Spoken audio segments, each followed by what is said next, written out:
discípulos de Cristo que al reino de los cielos le dieron su lealtad. Siervos que ante él se postran. Muy buenos días, queridos hermanos. Sea la gracia y la bendición de nuestro Señor Jesucristo en sus vidas. Bien, esta semana algunas hermanas estuvieron convalecientes, como es el caso de nuestra hermana Rosita Martínez. Vamos a orar al Señor por la salud de la hermana, lo mismo por mi hermana Yasmín, que estuvo también con quebrantos de salud. Y bueno, por cada uno de ustedes, mis hermanos, poder orar al Señor y que estemos rogando los unos por los otros. Asimismo, también poder rogar al Señor porque la palabra del Señor hoy nos anime, nos aliente y nos motive a seguir caminando en la obra del Señor. Damos gracias al Señor por sus vidas. Damos gracias al Señor, como lo mencionábamos antes, por los bebés que vienen en camino y por los que hayan de venir también, por toda la iglesia. Así que vamos a orar al Señor. Vamos a inclinar donde estamos nuestro rostro.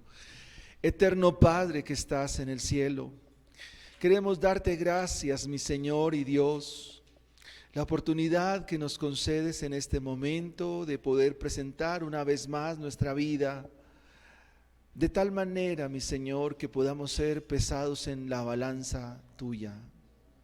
Oh Dios, sé que vamos a ser faltos, pero es por la gracia y la inmensa bondad de tu Hijo amado Jesucristo, en quien podemos presentarnos en el día de hoy, para alcanzar de ti, mi Señor, y asimismo podernos acercar confiadamente al trono de tu gracia para hallar de ti, mi Señor, y en ti, mi Dios y Rey, poder encontrar ese sosiego, ese reposo, mi Señor. Te ruego, Señor, por la salud de mi hermana Rosa. Ayúdala, Señor, y trae fortaleza a su vida, trae salud, Señor. Igualmente por mi hermana Yasmín, Señor, que ha estado con esos quebrantos de salud, Señor. Te rogamos, Señor, y te suplicamos tu inmensa bondad sobre toda tu iglesia, sobre todos tus hijos, sobre los muchos, Señor. Te damos gracias, Señor. Ahora permítenos estudiar tu palabra, meditar en ella, mi Señor. Es tu palabra viva, eficaz. Es tu palabra que alumbra, tu palabra que trae entendimiento y conocimiento, mi Señor. Muchas gracias te damos en el nombre de nuestro Señor Jesucristo. Amén y amén. Bien, mis hermanos, vamos a estar abriendo la Biblia en el Evangelio de Hechos. Ustedes dirán, pero Hechos no es un evangelio, pero contiene el Evangelio, hermanos. Vamos a estar abriendo la Biblia en el libro de los Hechos y vamos a estar mirando el capítulo 4 de los versículos 1 al versículo 13, mis hermanos. Hechos capítulo 4, versículos del 1 al 13, leo en favor de mis hermanos. Hablando ellos al pueblo, vinieron sobre ellos los sacerdotes con el jefe de la guardia del templo y los saduceos, resentidos de que enseñasen al pueblo y anunciasen en Jesús la resurrección de entre los muertos. Y les echaron mano y los pusieron en la cárcel el día siguiente porque era ya tarde. Pero muchos de los que habían oído la palabra creyeron, y el número de los varones era como 5,000. Aconteció al día siguiente que se reunieron en Jerusalén los gobernantes, los ancianos y los escribas, y el sumo sacerdote Anás y Caifás, y Juan y Alejandro, y todos los que eran de la familia de los sumos sacerdotes. Y poniéndoles en medio, les preguntaron: ¿con qué potestad o en qué nombre habéis hecho vosotros esto? Entonces Pedro, lleno del Espíritu Santo, les dijo: gobernantes del pueblo y ancianos de Israel, puesto que hoy se nos interroga acerca del beneficio hecho a un hombre enfermo, de qué manera éste haya sido sanado, sea notorio a todos vosotros y a todo el pueblo de Israel, que en el nombre de Jesucristo de Nazaret, a quien vosotros crucificasteis y a quien Dios resucitó de entre los muertos, por él, este hombre está en vuestra presencia sano. Este Jesús es la piedra reprobada por vosotros los edificadores, la cual ha venido a ser cabeza del ángulo. Y en ningún otro hay salvación, porque no hay otro nombre bajo el cielo dado a los hombres en que podamos ser salvos.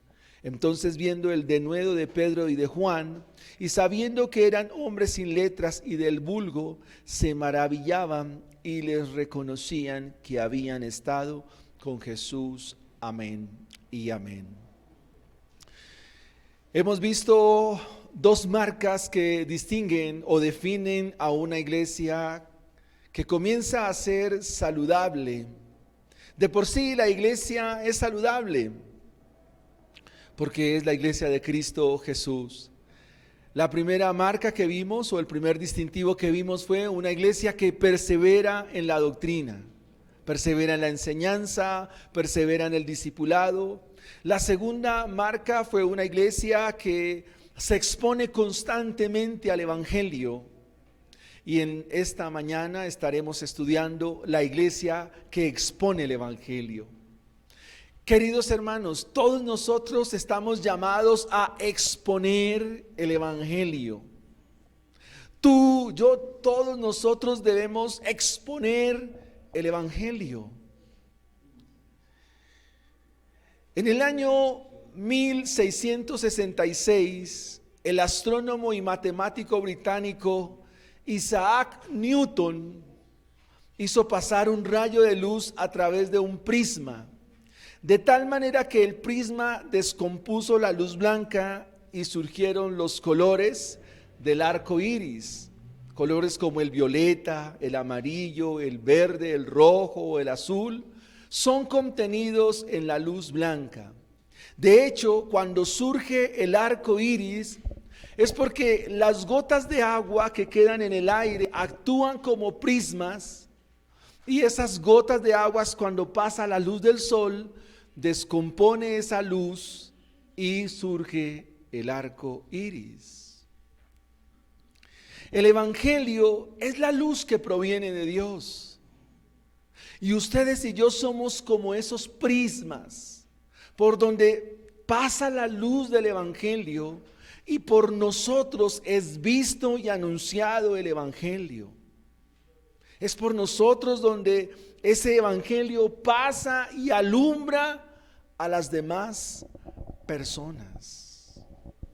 El Evangelio contiene infinidad de verdades. Y el Evangelio, por supuesto, es admirable, sorprendente, por una razón. Porque todas esas verdades, todo ese contenido converge a una sola persona, y converge a la persona del Señor Jesucristo. En el pasaje de hoy vamos a encontrar tres aspectos que hoy nos animan, que hoy nos motivan, que nos instan, y que también deben exhortarnos a hacer la tarea de evangelismo. Mi primer punto entonces en esta mañana es: habla, que oirán el Evangelio. Habla, que oirán el Evangelio. Si ustedes miran el versículo 4, comienza con la expresión hablando ellos al pueblo. ¿Quiénes hablaron o quién habló? Pues los apóstoles, Pedro y Juan. Y en el versículo 3 se nos habla de que fueron perseguidos. Y luego nos dice el texto que los que habían oído creyeron a la palabra. Así que habla, que oirán el Evangelio. Hablando ellos al pueblo, vinieron sobre ellos los sacerdotes con el jefe de la guardia del templo y los saduceos, resentidos de que enseñasen al pueblo y anunciasen en Jesús la resurrección de entre los muertos. Y les echaron mano y los pusieron en la cárcel hasta el día siguiente, porque ya era tarde. Pero muchos de los que habían oído la palabra creyeron, y el número de los varones era como 5,000. El versículo 4 nos da el énfasis de lo que quiero señalar. Dice muchos, o el número de los que creyeron, dice de los que habían oído la palabra, era como 5,000. La historia viene en continuación desde el sermón pasado, y recuerden que en el sermón pasado Dios se vale de un personaje que estaba sentado a la puerta del templo de la Hermosa, y que estaba esperando que le dieran limosna, y venía Pedro y Juan, y él les pide limosna. Y dice la escritura en el capítulo 3 que Pedro le dice: no tengo plata ni oro, pero de lo que tengo te doy, así que levántate en el nombre de Jesucristo de Nazaret. Y Dios usa esta circunstancia, Dios usa este momento para obrar la salvación de un sinnúmero de personas que ahora se nos dicen que era como de 5,000 o más personas, según lo que nos dice el texto. Ahora bien, mis hermanos, cuando hablamos el evangelio, cuando lo anunciamos y lo pregonamos, vamos a encontrar oposición, y eso es lo natural, eso es lo consecuente. Si bien es cierto, muchos rechazarán el evangelio, habrá otros que también escuchan. Así que el ánimo que Dios nos trae en la mañana de hoy es que hablemos, porque oirán el evangelio. Hablemos el evangelio, porque habrá muchos que lo oirán. Recuerde la promesa de Juan 10:27: mis ovejas oyen mi voz. Las ovejas de Cristo van a oír, porque así está determinado, porque así está establecido. Los que son de Cristo, los amados del Padre, oirán la voz y vendrán y estarán con nosotros y serán un solo rebaño, dice el evangelista Juan. Pero notemos lo que nos muestra el versículo 1 al versículo 4. Nos muestra un paralelo entre lo que escucharon, pero lo que piensa también el sistema opuesto. Anunciar el evangelio va a traer detractores. Anunciar el evangelio va a traer oposición.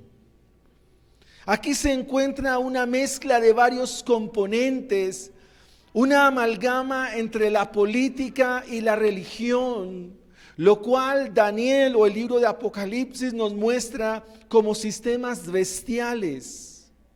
Y nos dice la escritura que los primeros que vienen a preguntar qué era lo que había sucedido o por qué había esta enseñanza eran los sacerdotes.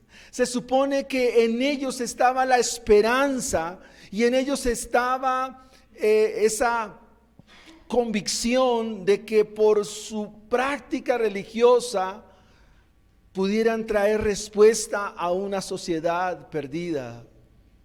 Así que cuando nosotros vemos a los sacerdotes, los vemos como la clase religiosa de Israel, pero es un sacerdocio viciado, es una clase religiosa amañada, como la religión de nuestros días, como las religiones de nuestro tiempo. Y déjenme decirle, amados hermanos, que la religión no es más que el puente que ha fabricado el hombre para llegar a Dios. Por supuesto, la religión es algo equívoco. Encontramos a los sacerdotes en medio de esa circunstancia Y vienen, dice el texto, vienen también resentidos. Los sacerdotes estaban divididos en grupos de 24 integrantes y esperaban el turno para ministrar.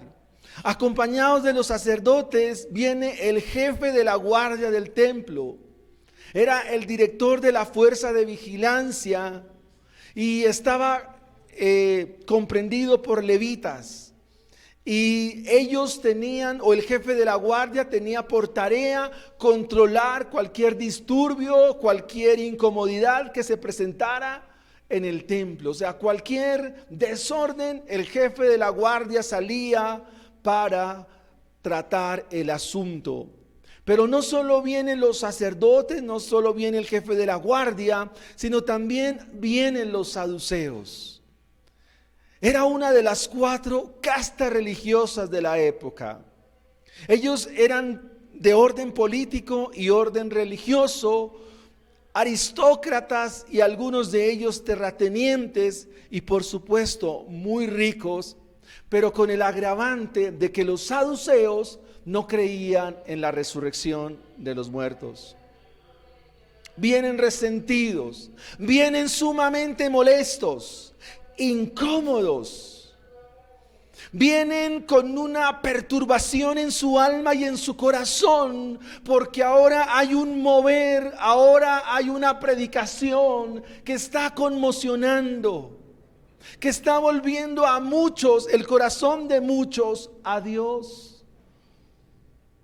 Y dice Lucas, vienen resentidos, incómodos, molestos, bravos. Así que es de esta manera como el sistema político religioso de la época entonces se levanta para tratar de frenar la predicación del evangelio. El sermón de Pedro fue como a la hora novena, es decir, algo como las 3 de la tarde, porque era la hora de la oración, nos dice el capítulo 3. Pedro predica y Dios obra salvación. Y este sistema entonces lo que hace es echar en la cárcel a estos apóstoles, a Pedro y Juan. Pasaron la noche en la cárcel por exponer el evangelio. Y esto nos da las primeras aplicaciones de este primer punto. Hablar el evangelio, amados hermanos, implica que no va a gustar ni del sistema religioso, ni del sistema político, ni del sistema social. Porque desde Génesis capítulo 3 se ha levantado un sistema que se llama el sistema anticristiano. Algunas corrientes históricas del cristianismo siempre piensan que el anticristo será para los tiempos finales. Pero la historia de la redención nos ha mostrado y nos mostrará que siempre ha habido oposición a Dios. Si ustedes traen a su memoria Génesis capítulo 3, versículo 1, el texto dice: y la serpiente era más astuta que todos los animales del campo que Jehová Dios había hecho, la cual dijo a la mujer: no morirán. El hecho de que la serpiente ponga una idea contraria a lo que Dios había dicho en Génesis 2:17 ya está indicando que hay oposición, que hay 2 ideas contrarias. Y así se va desarrollando la historia. En Génesis 3, versículo 15 se nos dice que hay 2 clases de personas. En Génesis capítulo 3 se nos describe a la simiente de la mujer, pero también Génesis 3:15 nos describe la simiente de la serpiente. Las 2 simientes hacen presencia. Así como hay cabros, también hay ovejas. Así como hay trigo, hay cizaña. Así como hay vasos de ira, también hay vasos de misericordia. Hay un sistema opuesto, antagónico, diametralmente contrario. y un sistema va a querer imperar sobre el otro, pero finalmente un sistema será el que venza, y ese será el reino de Cristo, porque las puertas del Hades no prevalecerán contra la iglesia del Señor. Así que cuando ustedes y yo hablemos y prediquemos el evangelio, tenga en mente que se le van a oponer, lo van a rechazar, pero en medio de ese rechazo, en medio de esa oposición, habrá algunos que escucharán y vendrán a Cristo Jesús. Habla el evangelio, anúncialo, predícala, expónelo. Pero mis amados hermanos, viene un pero. Y es que para exponer el evangelio hay que conocer el evangelio. Ayer cuando hablaba con mi hermano Marco le decía que es como cuando yo tomo un recipiente y voy y escojo un poco de agua. Pero si el agua está sucia y se la doy a beber a esa persona, pues esa persona que va a beber agua sucia. Pero si tomo ese mismo recipiente y voy donde hay un pozo limpio y el agua es potable y la tomo y se la doy a beber, y entonces le estoy dando a beber agua limpia. Tenemos que conocer el evangelio. Para hablar el evangelio hay que conocerlo, saberlo exponer. Y eso nos lleva entonces a nuestro segundo punto, hermanos. Aunque se oponen, habla del evangelio. Aunque haya oposición, habla el evangelio. Habla el evangelio. El versículo 5 dice: aconteció al día siguiente. Es decir, Pedro y Juan, ¿dónde pasaron la noche? En la cárcel. Al día siguiente se reunieron en Jerusalén, ¿quiénes? Los gobernantes, los ancianos y los escribas. Se sumaron más.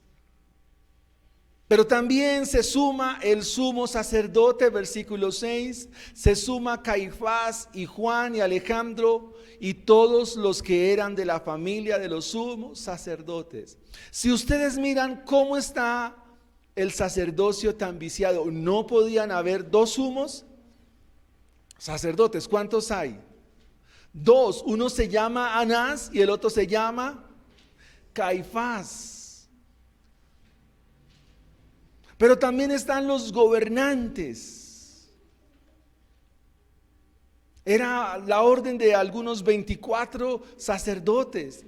Los ancianos, es decir, de las familias de Israel. Los escribas, a los cuales pertenecían los fariseos, expertos en la ley y quienes se dedicaban a transcribir el Antiguo Testamento. Está Anás y Caifás. Anás no era el sumo sacerdote, sino que los romanos habían dispuesto en su lugar a su yerno Caifás. Y ahí encontramos a Juan y Alejandro. Eran probablemente hijos de uno de los sumos sacerdotes. Y siempre que vemos la consigna del sistema antidios, encontramos dentro de esa consigna que se van a sumar más y más. En los versículos 4 entonces teníamos los sacerdotes, al jefe de la guardia y a los saduceos.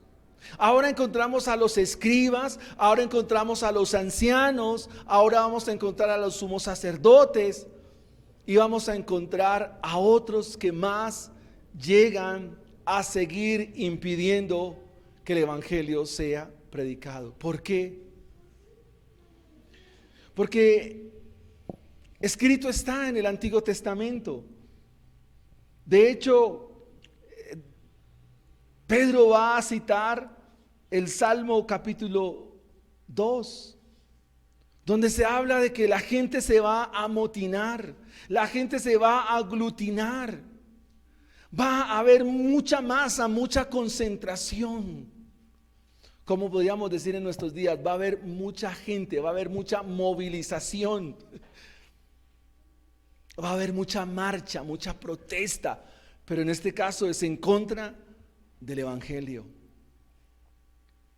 Pero aunque encontremos oposición y aunque encontremos adversidad, una vez más, mis hermanos, habla el Evangelio, háblalo.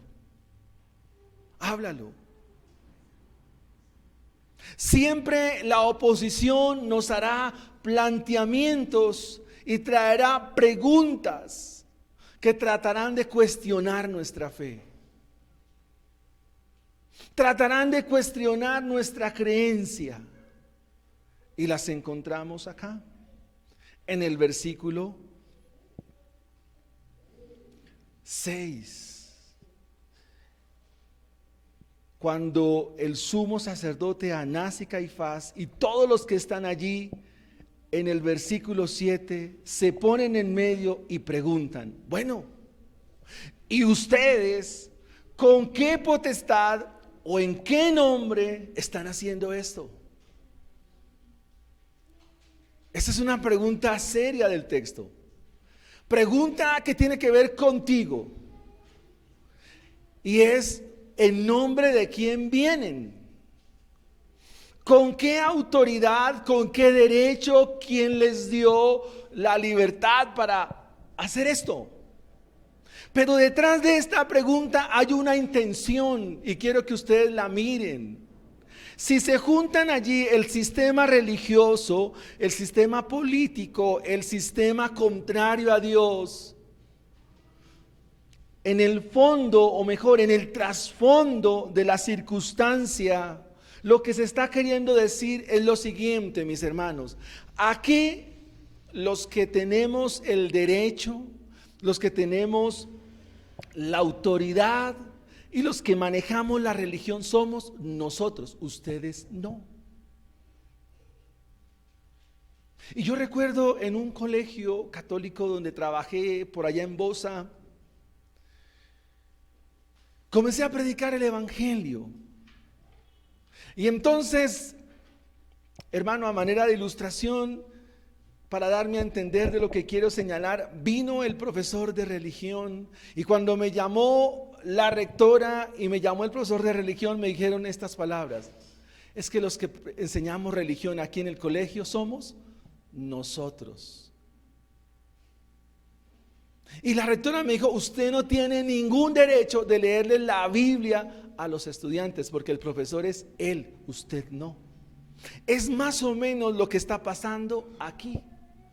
Esta autoridad religiosa, esta amalgama política, le están diciendo a los apóstoles: ustedes no tienen ningún derecho. ¿Ustedes con qué autoridad predican acá? ¿Con qué autoridad vienen a enseñar? ¿Quién les dio permiso? Y mis amados hermanos, quiero decirles en esta mañana, con la autoridad de la palabra de Dios, quien nos comisionó, quien nos ordenó, quien nos indicó y nos señaló, es el Dios de cual son todas las cosas. Mateo 28, 18 al 19. Se nos habla de la gran comisión, de que tú eres un comisionado, eres un embajador, eres un anunciador y pregonero, un heraldo de la gracia de Dios. Dios te ha comisionado a ti con la autoridad de Él para que anuncies y prediques el santo y glorioso evangelio de nuestro Señor Jesucristo. Mateo capítulo 28 dice estas palabras, por las cuales no hay que temer. El Señor Jesucristo, Mateo capítulo 28, versículo 18 dice: Jesús se acerca a sus discípulos y les dice: toda potestad me es dada. O sea, yo estoy sobre todo imperio, sobre toda autoridad. Yo tengo dominio sobre todo, de lo que está en el cielo y de lo que está en la tierra. Por tanto, en razón de eso, por consecuencia de eso, vayan y hagan discípulos. Y esa es una tarea de todos nosotros.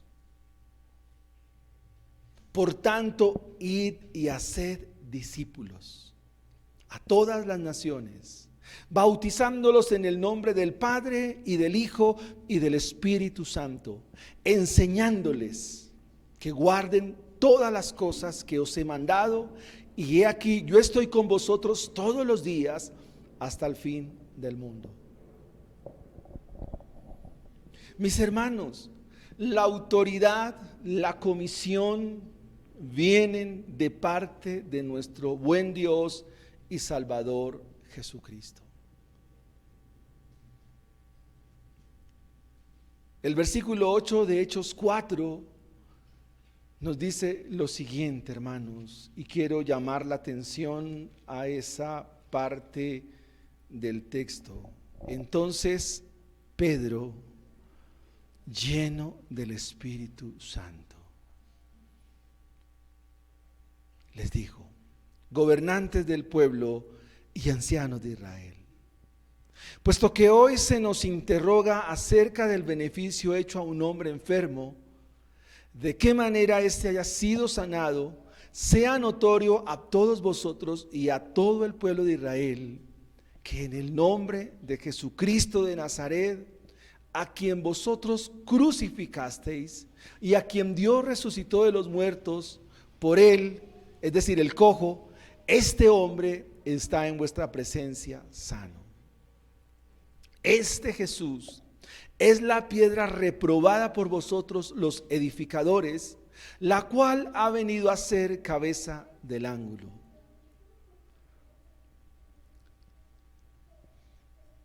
Se supone, y más que una suposición debe ser una convicción y una firmeza, que quienes son comisionados, que quienes son llamados a esta tarea, en ellos hay un distintivo o una particularidad que los hace diferentes de toda la gente. Y el versículo 8 nos muestra esa particularidad. Y se conoce en la Biblia como la llenura del Espíritu Santo.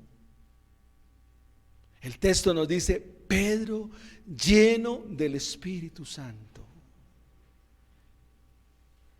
¿Qué significa ser lleno del Espíritu Santo? ¿Acaso Dios viene por chorrito o por medida? No, mis hermanos. Estos hombres, entre ellos uno que había negado a Jesús, pero tiempo después está lleno del Espíritu Santo, nos deja ver el matiz más significativo en la vida cristiana. Queridos hermanos, ser llenos del Espíritu de Dios significa una vida de santidad. Hermanos, ser llenos del Espíritu de Dios significa una vida de santidad. Una vida diferente, una vida que no es común, una vida que es conforme al reino de Cristo. Pero también ser llenos del Espíritu de Dios significa una vida de obediencia y fidelidad a Dios. Pero al mismo tiempo esa santidad y esa obediencia proceden de un conocimiento de las Escrituras. Ser llenos del Espíritu de Dios significa ser abarrotados, atiborrados, llenos de la palabra de Dios. La llenura del Espíritu no es por oraciones largas, no es por la imposición de manos. La llenura del Espíritu no es por grandes campañas. La llenura del Espíritu es la presencia de Dios en vasos de barro como ustedes y como yo. La llenura del Espíritu de Dios significa una vida constante de oración. Cuando se es lleno del Espíritu de Dios, lleno de su presencia, amados hermanos, la oración fluye. Cuando en nosotros escasea la oración, hermanos, eso habla de nuestro déficit espiritual. Eso habla de nuestros vacíos espirituales. Aunque Dios está en plenitud, como dice Efesios capítulo 1, versículo 13, ser lleno del Espíritu de Dios significa una vida guiada por Dios, significa una vida sumisa a Dios, sometida a Dios. Y cuando la iglesia está llena del Espíritu de Dios, entonces es una iglesia que triunfa, es una iglesia virtuosa, es una iglesia poderosa, es una iglesia victoriosa. Pero al mismo tiempo es una iglesia que incomoda, molesta la sociedad, porque la iglesia se parece a su esposo Jesucristo. Pedro está lleno del Espíritu de Dios. Y usted dirá, ¿y por qué suceden tantos milagros en el libro de los Hechos? Porque a los apóstoles les fue dada tal ministerio especial, el ministerio de las sanidades. Pero también a través de la historia del cristianismo Dios ha obrado sanidades. Pero lo que se requiere de su iglesia es que sea una iglesia distinta, diferente. Pedro, lleno del Espíritu Santo, habla a la multitud. Llénate de la palabra de Dios, llénate del conocimiento de su verdad, llénate. Y entonces orarás fluidamente, orarás distinto. A los que Dios me da la oportunidad de escuchar orar, y permítame en el término, catarles la oración, sé cuánto de Dios han vivido en la semana. Hay un predicador que lo escucho con mucha frecuencia. Ustedes lo conocen y lo han escuchado, se llama Paul Washer. Ese hombre es de mucha oración. Yo no necesito verlo orar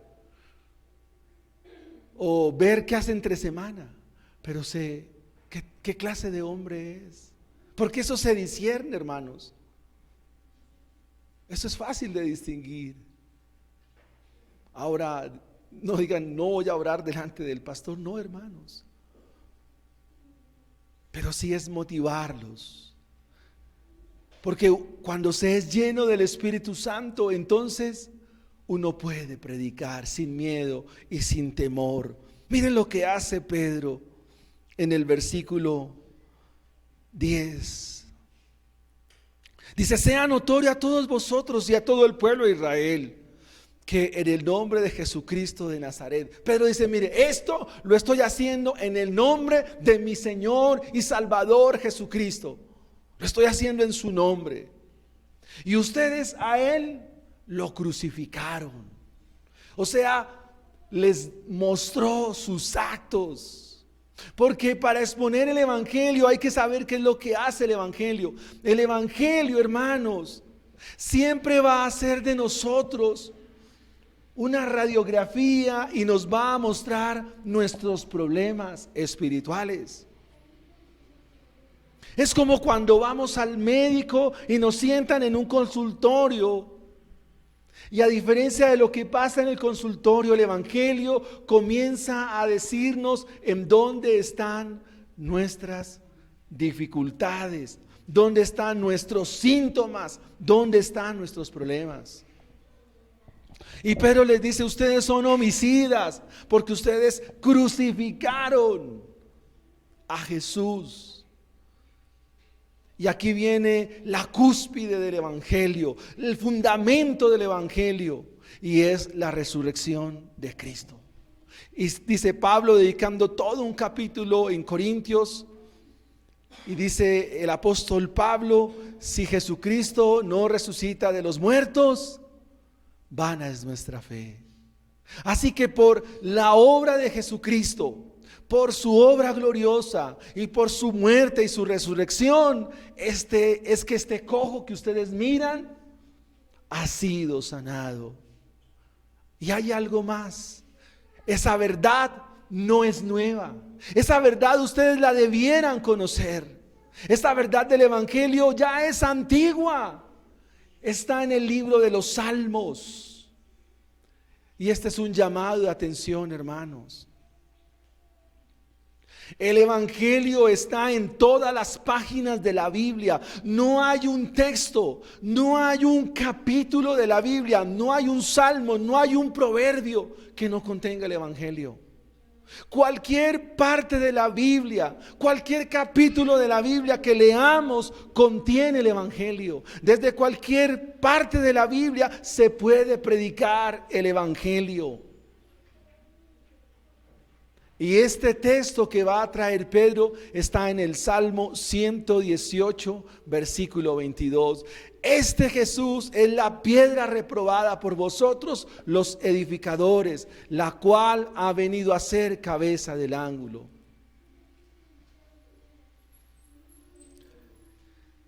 Pedro no estaba alejando a esta comunidad religiosa de Dios, la estaba acercando por lo que ellos conocían. ¿Qué era lo que rayaba la mente del Sanedrín y todos los que estaban ahí? ¿Qué era lo que no encajaba?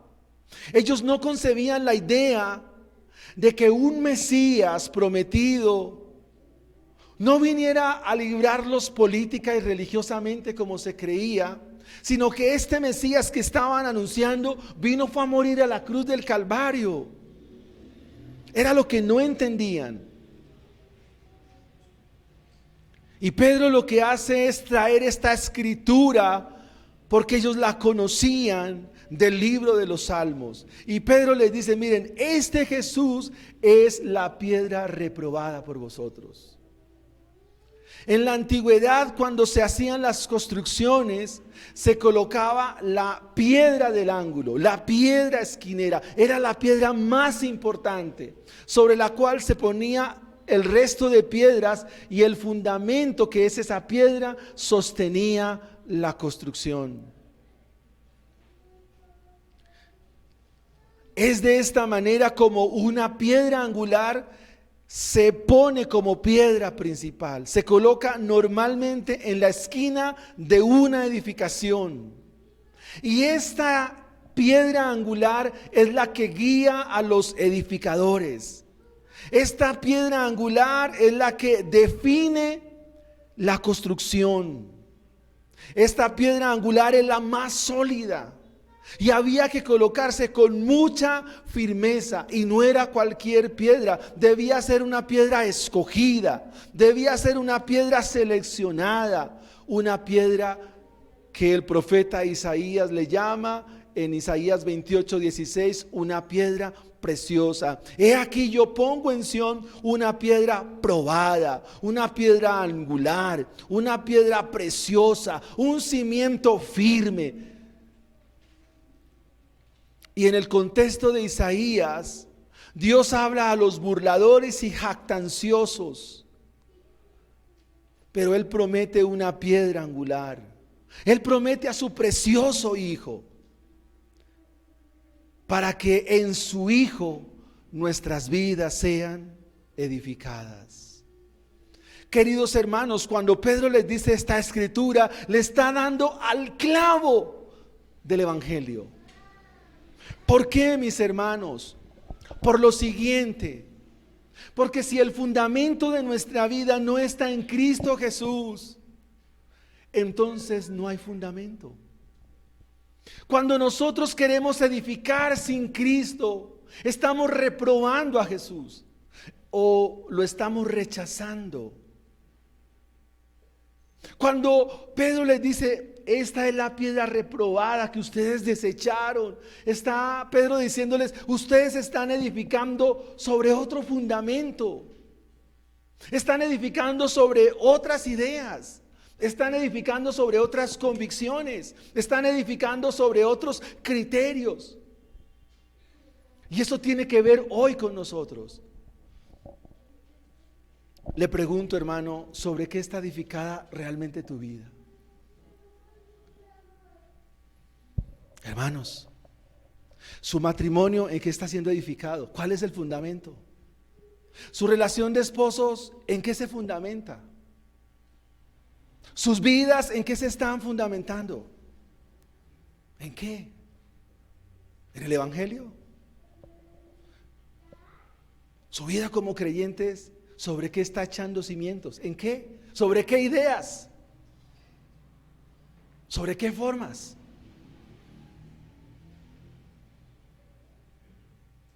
Pedro lo está diciendo eso. Ustedes reprueban a Jesús. Él es la piedra que Dios escogió, pero ustedes han querido edificar sobre otras cosas. Ellos estaban edificando sobre ¿qué? Tradiciones, la religión. De hecho están ahí ¿quiénes? Sumos sacerdotes, escribas, fariseos están ahí. ¿Y sobre qué ellos habían fundamentado su vida? Sobre otras cosas que no tienen que ver con Jesús.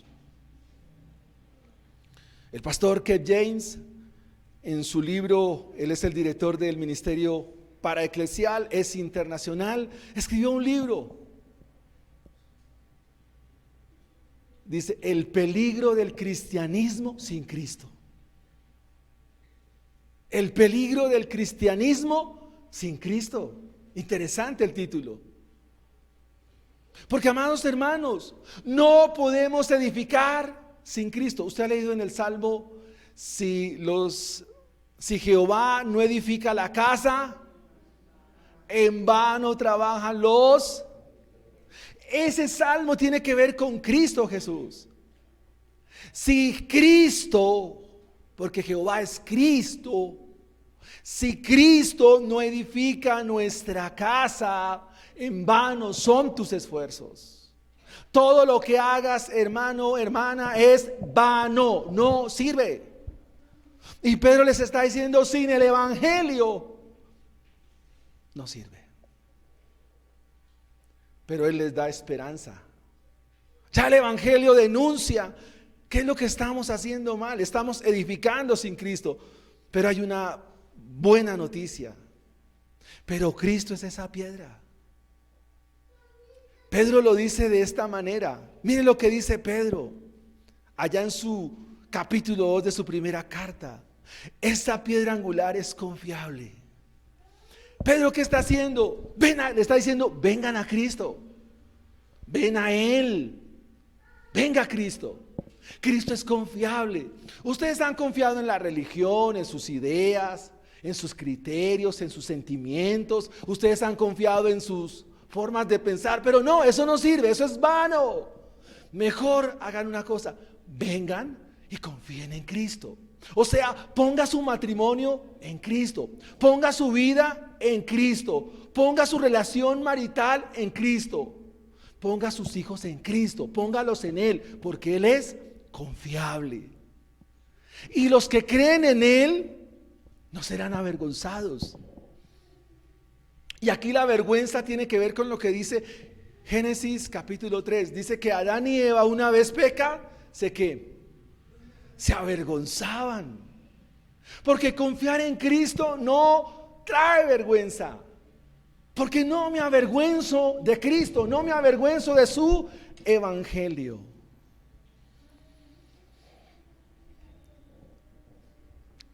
Y viene el punto final de nuestro sermón y de lo que Pedro dijo, y les dicen, ¿y saben qué? Versículo 12, y en ningún otro hay salvación, en ningún otro. No pretendas ser salvo por fuera de Cristo. Vas al infierno. No pretendas ser salvo fuera de los parámetros de Cristo. ¿Quieren que su familia sean salvos? ¿Los suyos sean salvos? Entonces llévalos a Cristo. Hermanos, lleva a tus hijos a Cristo. Lleva tu vida a Cristo. Ve a Cristo, acude a Cristo, ve a Cristo. Porque en ningún otro hay salvación. Porque no hay otro nombre bajo el cielo dado a los hombres en que podamos ser salvos. No hay otro camino, no hay otra vía, solamente es Cristo y nada más que Cristo en el cual seremos salvos. Solo en Él hay salvación, solo en Cristo Jesús. Y en ningún otro hay salvación, porque no hay otro nombre bajo el cielo dado a los hombres en que podamos ser salvos. No es en el sistema religioso, no es en la denominación, no es en el grupo de individuos. No, solamente es Cristo quien nos salva, quien nos libra, quien nos guía, quien nos acompaña. Y en tercer lugar, mis hermanos, sé valiente, anuncia el evangelio. Hemos dicho en primera instancia, recordemos los puntos. Habla el evangelio. Habla el evangelio, porque oirán el evangelio. En segunda instancia, aunque se opongan, predique el evangelio, habla el evangelio. Y en tercera instancia, sé valiente, anuncia el evangelio. Versículo 13, entonces viendo el denuedo de Pedro. Esta palabra denuedo significa valiente, que tuvo valor. Tuvo valor. Y yo colocaba aquí en mis notas, hermanos, hay que tener el valor para decir a los hijos que son pecadores, hermano.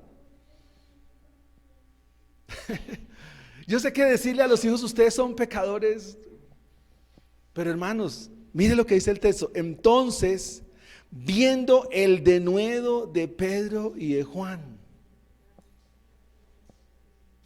Mire, hermanos, yo sé que a todos nosotros nos da miedo hablarle al jefe y decirle que es un pecador.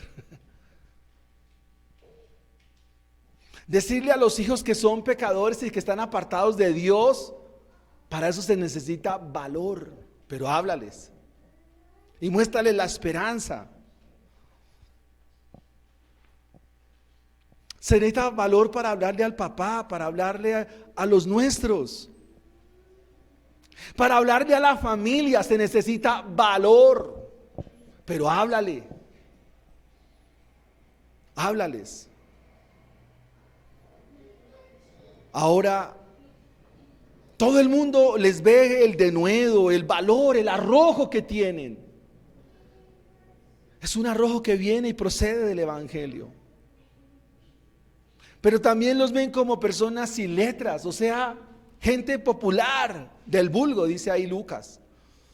Pero ¿qué hacían? Se maravillaban, hermanos, porque la sabiduría no es de los hombres. La sabiduría, amados hermanos, viene de Dios.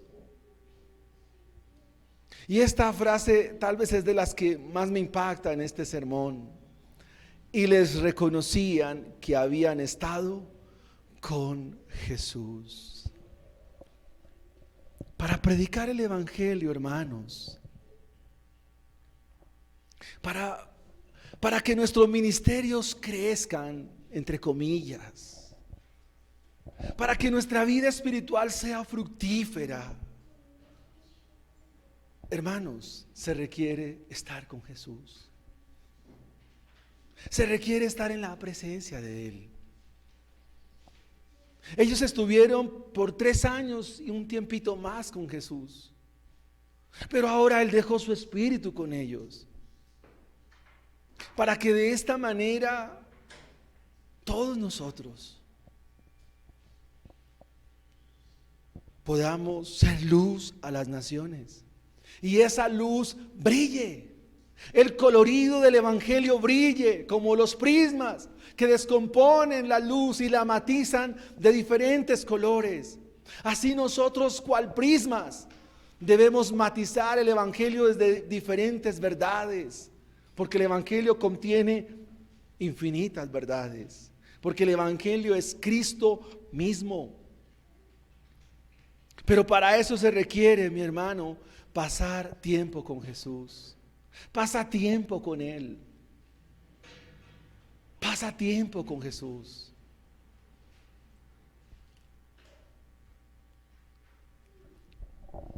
Hermanos, uno siempre quiere estar la mayor parte del tiempo con la persona que uno más ama. Si no es así, que lo digan los enamorados. Se quieren hablar todo el tiempo, no quieren separarse. Y con Jesús es diferente. Miremos una aplicación, la del versículo 20, por supuesto. Hechos capítulo 4, versículo 20. Una vez ellos los interrogan, ven su denuedo. Quisiera decirles, mis hermanos, y recordarles lo que el texto nos recuerda en el versículo 20. Porque no podemos dejar de decir lo que hemos visto y hemos oído.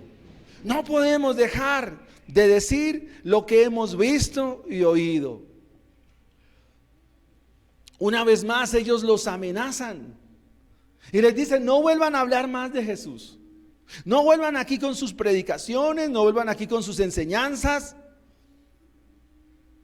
Y ellos oran en el versículo 24, alzaron unánimes la voz a Dios y dijeron: soberano Señor, tú eres el Dios que hiciste el cielo y la tierra, el mar y todo lo que en ellos hay. Así que no hay problema, no hay dificultad alguna. Mis hermanos, hablemos el evangelio. Es tarea tuya, tarea mía, tarea de todos. Inclinemos nuestro rostro y oremos a Dios. Padre, te damos gracias en esta mañana. Te bendecimos, Señor, y te adoramos. Señor, perdónanos si estamos edificando fuera del único y verdadero fundamento, el mejor fundamento. Porque no hay otro nombre bajo el cielo dado a los hombres en que podamos ser salvos. Solo en Jesús hay salvación.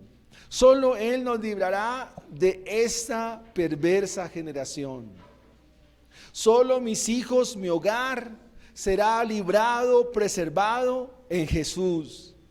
Solo mi vida será preservada en Jesús. Solo en Él. Mi hogar será preservado en Jesús. Mi salud, todo lo que soy, todo lo que tenemos, solo será guardado, preservado en Jesús. Porque no hay otro nombre bajo el cielo dado a los hombres. No hay, no lo hay. Solo en Jesús. ¿Habrá oposición? Claro que sí. ¿De quiénes? De los religiosos. Incluso de los religiosos de nuestras iglesias. Se opondrán al evangelio. Habrá oposición de la política, habrá oposición de la sociedad. Aún podemos oponernos entre nosotros, pero el evangelio triunfa y triunfará siempre. Hablemos el evangelio, prediquémoslo. Prediquemos el evangelio, hablemos el evangelio. El evangelio es la buena noticia de salvación, que nos dice ¿qué es nuestro corazón? Pero ¿dónde está la respuesta a ese corazón? Y es Cristo Jesús. Bendito Dios para siempre. Muchas gracias. Te damos gracias, Señor. Ayúdanos a hablar el evangelio. Estamos comisionados por el Dios que es el dueño de todo, el dueño de quien es la tierra y su plenitud, el mundo y todos los que en él habitan. Somos comisionados por él. Oh Dios, Señor, Dios, ayúdanos. Así como has ayudado a tantos hombres en la historia. ¿Cómo no recordar la historia de David Livingstone, el misionero al África? ¿Cómo no recordar la historia de David Brainerd, el misionero a los Piel Roja en los Estados Unidos? ¿Cómo no recordar los misioneros a los Aucas en Ecuador, que costó vidas, mi Señor? Y cómo no recordar a nuestro glorioso Salvador, que para la salvación le costó su vida y su muerte en la cruz del Calvario. Dios, ayúdanos. El mundo de hoy es algo más fácil para la predicación. Siempre nos van a decir cristianos ridículos. Siempre se nos van a oponer. Pero no importa. Cristo está con nosotros. Perdónanos por dejar de decir lo que hemos visto y lo que hemos oído. Perdónanos si no lo hemos hecho. Y hoy ayúdanos, Señor, a decir lo que hemos visto y lo que hemos oído. Y el texto de hoy nos muestra que Cristo Jesús es la piedra angular sobre el cual la vida, nuestras vidas son firmes y cobran gran esperanza, porque ese mismo Jesús un día volverá por su iglesia. Te damos gracias, Señor.